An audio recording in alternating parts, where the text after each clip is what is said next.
بسم اللہ الرحمن الرحیم، اللہم صلی علی محمد وعلی آل محمد۔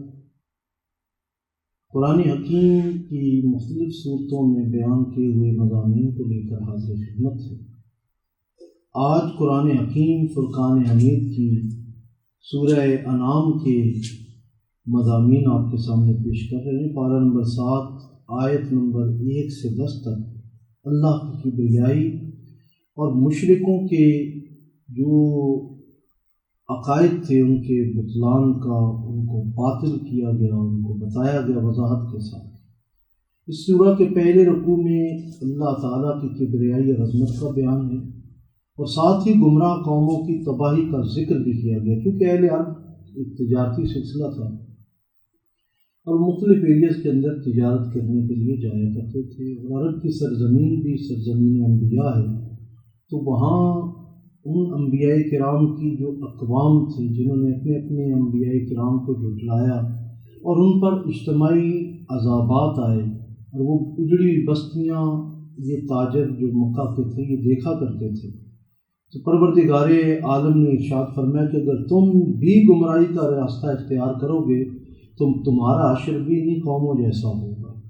کفار نے کہا کہ کوئی ایسا فرشتہ ہو کہ جو اترے اور آ کر ہمیں آپ صلی اللہ علیہ وآلہ وسلم کی صداقت کی گواہی دے، تو اللہ تعالیٰ نے ارشاد فرمایا کہ اگر ان کا یہ مطالبہ بھی پورا کر دیا جائے تو پھر بھی یہ وہ ایمان نہیں لائیں گے، بلکہ پھر ان پر ایک ایسا عذاب مسلط ہوگا جو ان کی جڑوں کو اکھاڑ کے رکھ دیں گے۔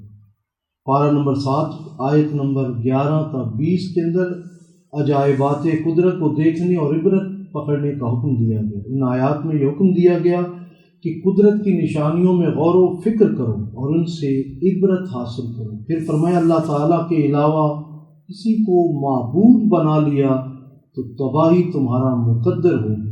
اسی رکوع میں تذکرہ ہوا کہ کفار نے پوچھا کہ تمہارے پاس کیا ایسی گواہی ہے جس سے ہم مان جائیں، تو آپ اللہ تعالیٰ کے نبی ہیں؟ جواب میں حضور نبی کریم صلی اللہ علیہ وآلہ وسلم نے فرمایا میری نبوت کا گواہ تو خود رب العالمین ہے، یہ قرآن ہے جو مجھ پر نازل کیا گیا ہے کہ تمہیں میں جہنم کے عذاب سے ڈراؤں۔ حضور نبی اکرم صلی اللہ علیہ وآلہ وسلم کی تشریف آوری کا تذکرہ تمام سابقہ کتب میں موجود تھا۔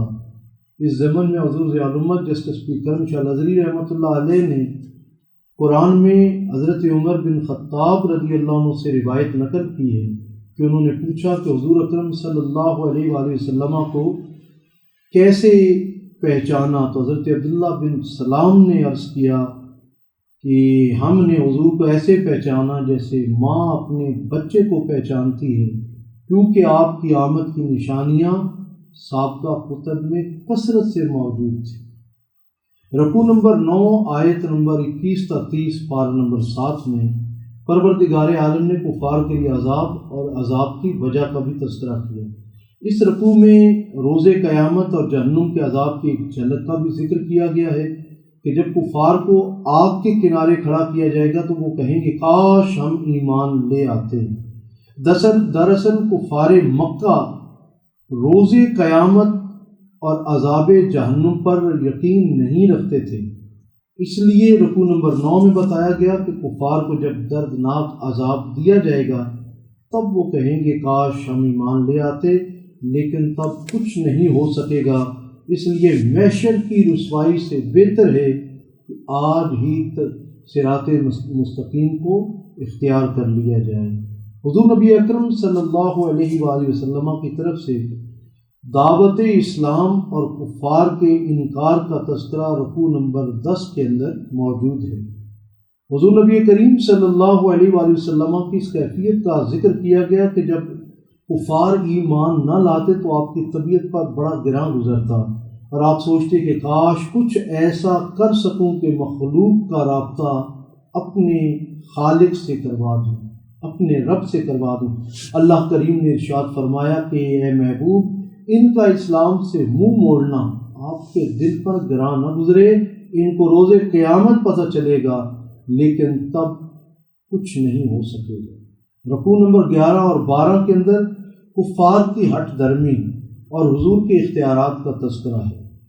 اسلام کی حقانیت مختلف مثالوں سے قرآن نے واضح کی، پھر کفار کی جاہلانہ فرمائشوں اور معجزات طلب کرنے کا تذکرہ کیا۔ آیت نمبر 50 میں بتایا کہ آپ فرما دیجئے کہ آپ کی فرمائشوں کو پورا کرنے کے لیے نہیں آیا میں تو تمہارے دنیاوی کاموں کے لیے اپنی صلاحیتیں صرف کر دوں، میں اس لیے نہیں آیا کہ میں تمہارے لیے کھجوروں کے بھاؤ تو مقرر کروں، میں تو اس اعلیٰ و رفع مقصد کے لیے آیا ہوں، اور وہ اعلیٰ مقصد تمہیں تمہارے رب سے ملانا ہے۔ اللہ اکبر، دنیاوی خداؤں سے تمہارا تعلق توڑ کر اصلی رب کی بارگاہ میں تمہیں پیش کرنا ہے۔ اور یہ بھی یاد رکھو کہ میں یہ باتیں اپنے پاس سے بنا کر پیش نہیں کرتا۔ اسی آیت کریمہ میں بتایا گیا کہ جو لوگ آپ کو تسلیم کرنے والے ہیں وہی دانا اور بینا ہیں، اور جو آپ کو تسلیم نہیں کرتے بے شک وہ اندھے ہیں۔ یہ بیان ہوا کہ آپ صلی اللہ علیہ وآلہ وسلم کا علم عام خرابیوں سے پاک اور عام انسانوں سے بہت بلند تر ہے، اور عام آدمی میں اتنا فرق ہے جتنا اندھوں اور آنکھ والوں میں فرق ہوتا ہے۔ رکوع نمبر 14 پارہ نمبر 7 میں اللہ تعالیٰ کی کبریائی، طاقت اور عالم کا تذکرہ۔ سورہ نام کی رکوع نمبر 14 میں مسلسل اللہ کریم نے اپنی طاقت اور کبریائی کا پرجلال انداز میں تذکرہ فرمایا۔ اللہ تعالیٰ نے فرمایا وہ سب سے غالب ہے، سب سے برتر ہے۔ پھر سوالیہ اور استفہامیہ انداز میں پوچھا کہ کون ہے جو سمندر میں آنے والے طوفان سے تمہیں نجات دیتا ہے؟ کون ہے جو دن کو رات میں تبدیل کرتا ہے؟ بے شک وہ اللہ ہی ہے جو ان سب طاقتوں کا مالک ہے۔ بے شک اللہ تعالیٰ تمہیں اوپر سے عذاب دے یا تمہارے پاؤں کے نیچے سے عذاب بھیج دے، وہ سب پر قادر ہے۔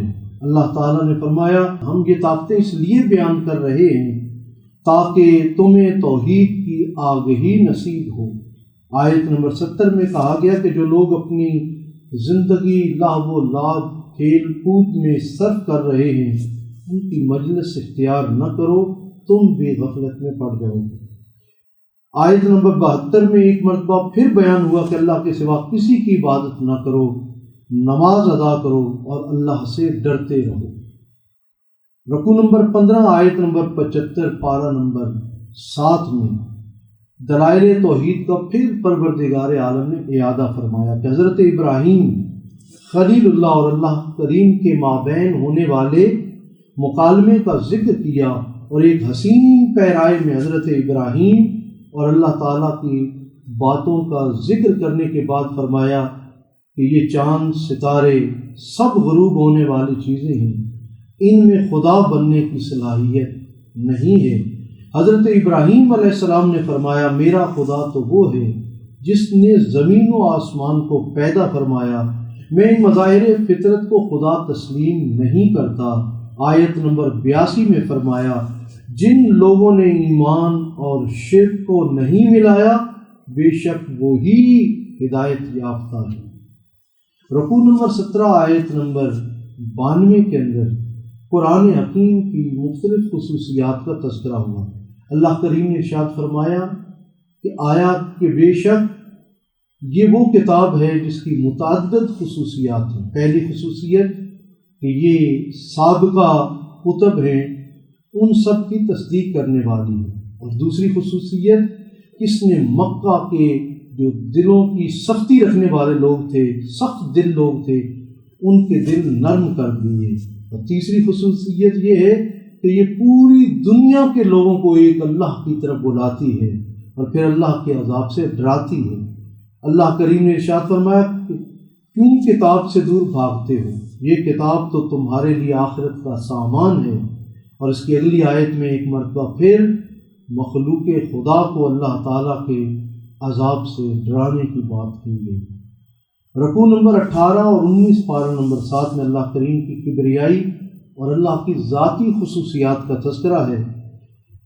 ان دونوں آیات میں اللہ کریم کی ذات کا پرجلال انداز میں تذکرہ ہوا۔ جو آیت نمبر 101 ہے اس سے آغاز ہوا کہ کون ہے جو زمینوں کو پیدا کرنے والا ہے، اور پھر ارشاد فرمایا اللہ تعالیٰ کی ذات ہے وہ ہے جس کا نہ تو کوئی بیٹا ہے اور نہ ہی اس کی کوئی بیوی ہے۔ اس سے مختلف باطل عقائد کا رد فرمایا۔ پھر ارشاد فرمایا کہ اللہ کی وہ ذات ہے جو دونوں جہانوں کو پیدا کرنے والی ہے، دنیا میں کوئی آنکھ ایسی پیدا نہیں ہوئی جو اس کو دیکھ سکے۔ اس ضمن میں حضور ضیاء الامت جسٹس پیر محمد کرم شاہ لزری رحمۃ اللہ علیہ نے حضرت ابو ہریرہ رضی اللہ تعالیٰ عنہ کی ایک روایت نقل فرمائی ہے، جس کا مفہوم یہ ہے کہ رسول اللہ صلی اللہ علیہ وآلہ وسلم نے ارشاد فرمایا کہ میں نے اپنے رب کو اپنی آنکھوں سے دیکھا ہے، تو اللہ پاک صرف اپنے انبیاء اور اپنے پیارے حبیب صلی اللہ علیہ وآلہ وسلم کو دیدار کروا سکتے ہیں، لیکن ایک عام آدمی نہ تو اللہ کی ذات کو دیکھ سکتا ہے اور نہ ہی اس کیفیت کا اندازہ لگا سکتا ہے۔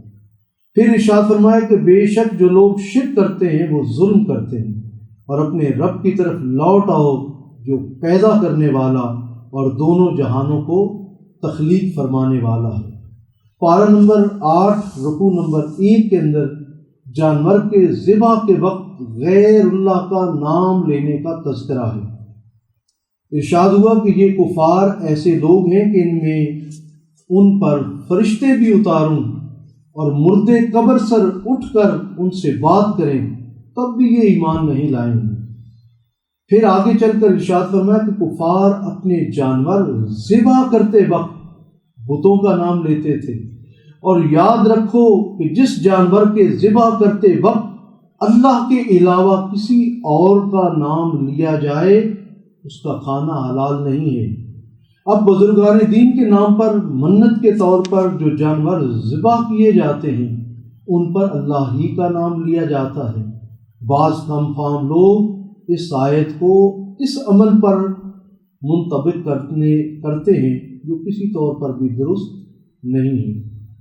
پارہ نمبر 8 کے رکوع نمبر 2 میں نبوت و رسالت کا اہل اور مستحق کون ہے اس کا تذکرہ کیا گیا کہ جب رسول اللہ صلی اللہ علیہ وآلہ وسلم نے نبوت کا دعویٰ کیا تو کفار مکہ کا سردار ولید بن مغیرہ آپ کے پاس آیا اور کہنے لگا مرتبے میں آپ سے بڑا ہوں تو مجھ پر وحی کیوں نازل نہیں ہوتی؟